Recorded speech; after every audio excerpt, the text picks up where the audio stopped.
Me da mucho gusto que esta noche esté aquí en La Nota Dura Pamela San Martín. Ella es consejera del Instituto Nacional Electoral. Gracias, consejera, por estar esta noche por acá. Buenas noches. Buenas noches, Risco. Qué gusto estar por acá. Híjole, cuántos temas para hablar con un consejero. Y eso significa que han tenido muchísimo trabajo, por lo menos en las últimas semanas y bueno, prácticamente en el último año.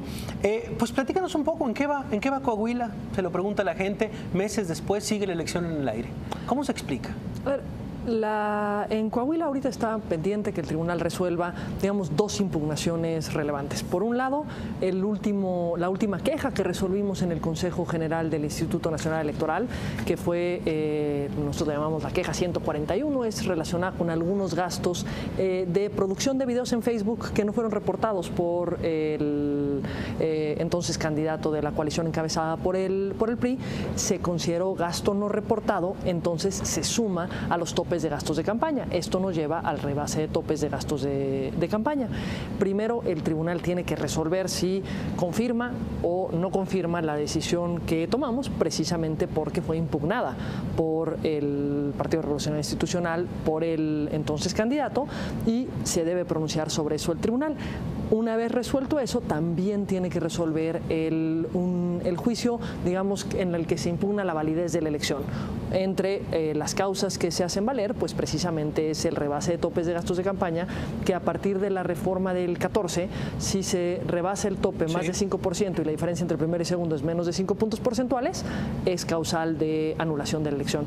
Pero, digamos, estas son las etapas que están pendientes y ahora están en manos del tribunal. Está en la pelota en la cancha del tribunal, punto. El Instituto Nacional Electoral ya hizo su parte hasta este momento.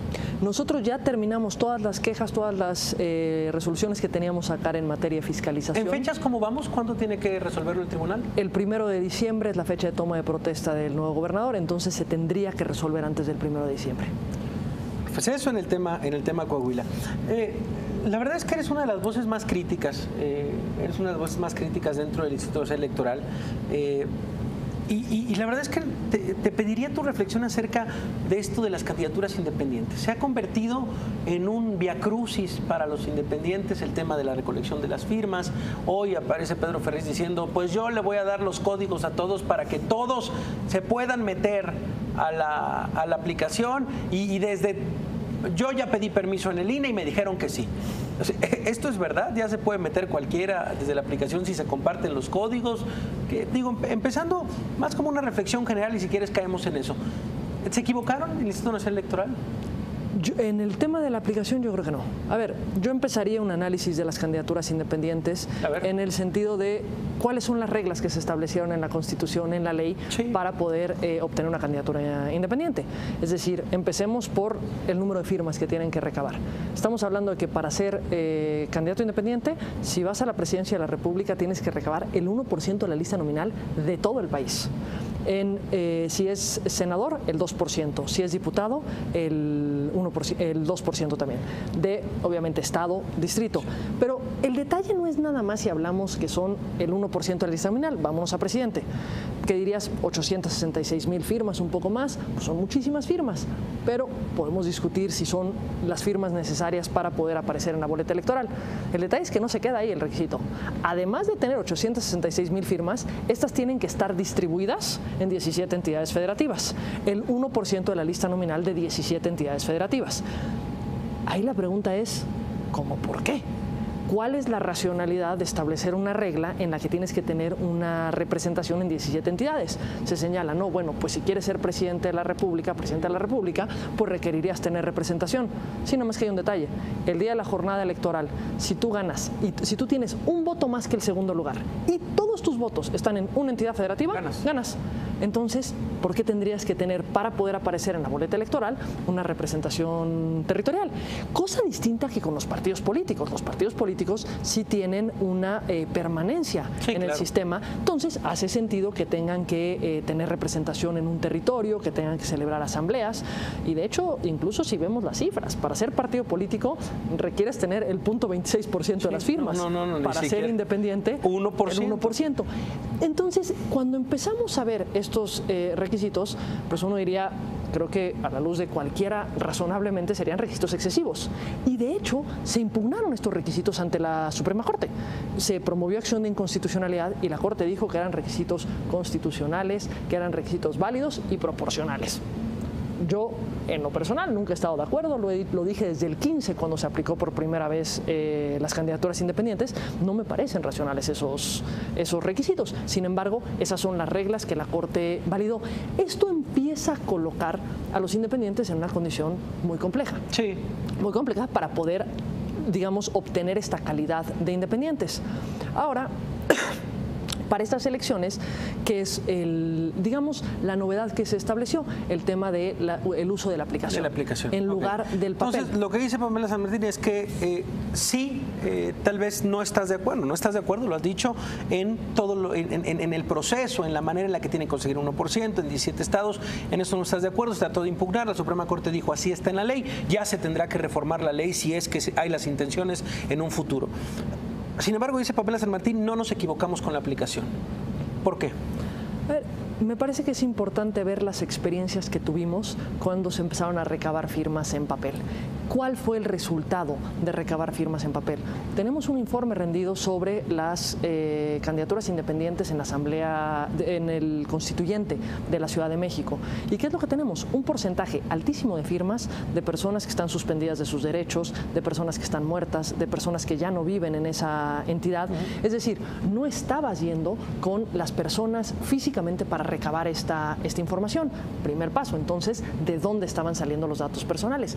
Por supuesto que tenemos que garantizar en todo momento que una persona que aspira a una candidatura independiente tenga todas las condiciones para lograrlo. Y también tenemos que respetar el derecho de la ciudadanía de apoyar a un aspirante a una candidatura independiente. Pero también tienes derecho a no apoyarlo si no lo quieres apoyar. Claro. Y que se utilicen tus datos personales sin tu consentimiento es algo que tenemos que... No, vaya línea, es una línea delgadísima.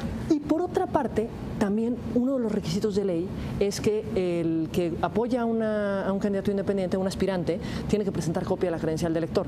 Esto significaba que tenías una cantidad bárbara de credenciales de elector, es decir, datos personales de las ciudadanas y los ciudadanos, pues viajando por todo el país, es decir, en manos de terceros sin ningún control.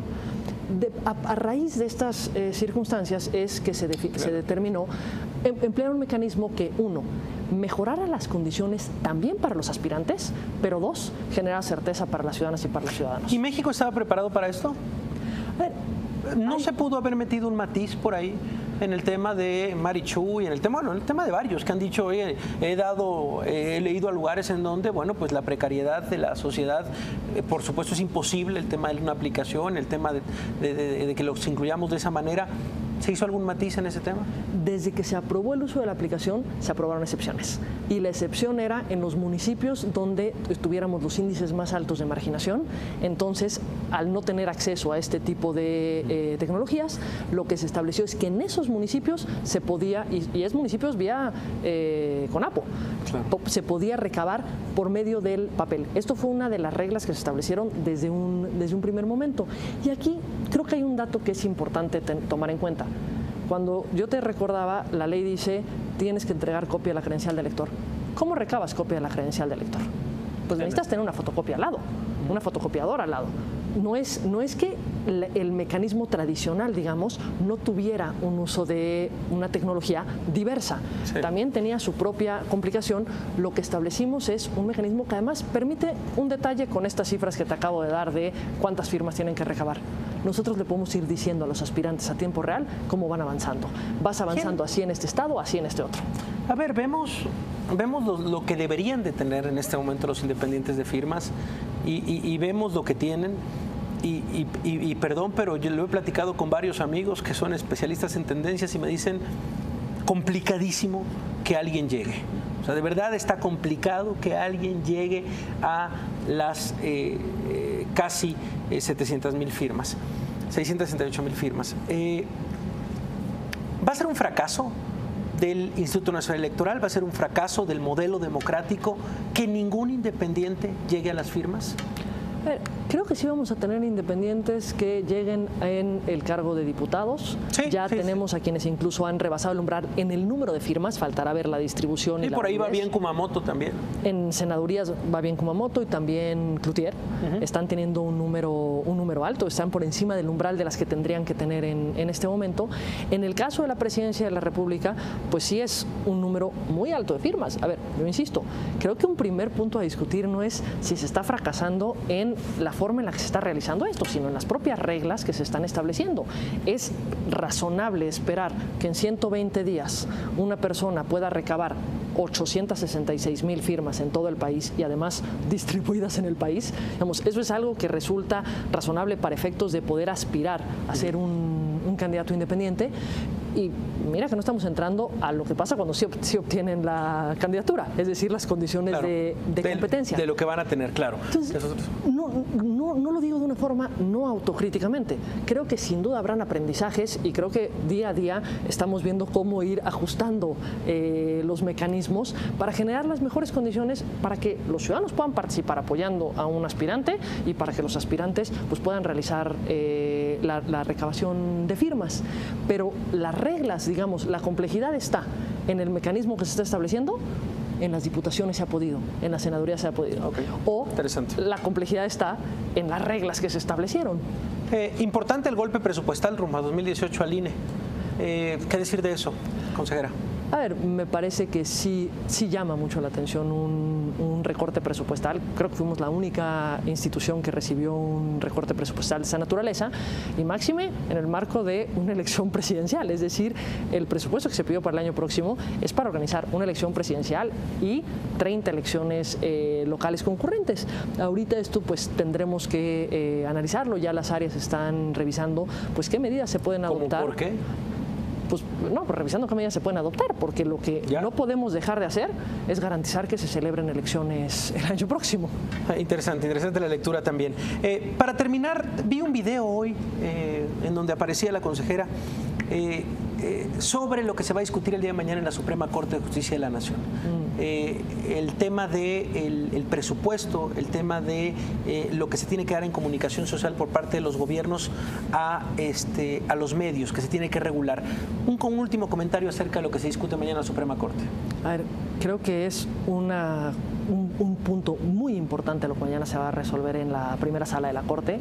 Es una sentencia que más allá de la materia, que es bien relevante en sí misma, y me refiero bien relevante porque estás hablando del gasto público que se está ejerciendo en comunicación social, el gasto que realmente se utiliza para promocionar a gobiernos, para promocionar a funcionarios, etcétera, y que además se utiliza para lograr ciertas coberturas en ciertos medios de comunicación, el uso arbitrario de estos recursos, tal como se señala en el proyecto de sentencia.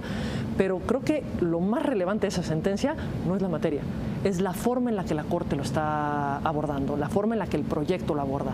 Me parece que la forma de abordarlo es asumirse como una Corte Constitucional que establece tres cosas en particular. Uno, ningún poder está por encima de la Constitución. Nadie en este país puede estar por encima de la Constitución. El Poder Legislativo no es la excepción, porque había un mandato constitucional expreso de que legislaran. Y si no legislaron, se tienen que sujetar a la Constitución. Dos, el juicio de amparo es un mecanismo para garantizar que todos se sujeten a la Constitución, todas las autoridades de cualquiera de los poderes. Y tres, tú no puedes establecer requisitos procesales para el juicio de amparo que hagan nugatorio el juicio de amparo, es decir, que lleven a que no pueda cumplir con el objetivo que tiene, porque eso fue lo que se hizo en primera instancia en ese amparo. Qué interesante lectura y qué interesante lo que sucederá mañana en la Suprema Corte, esta resolución del magistrado Saldívar. Consejera del Instituto Nacional, Pamela San Martín, de verdad espero que sea la primera de muchas pláticas más rumbo a 2018 que esté en este estudio. Le agradezco haber venido esta noche. No, te agradezco a ti, Risco. Bueno, pues ahí está Pamela San Martín.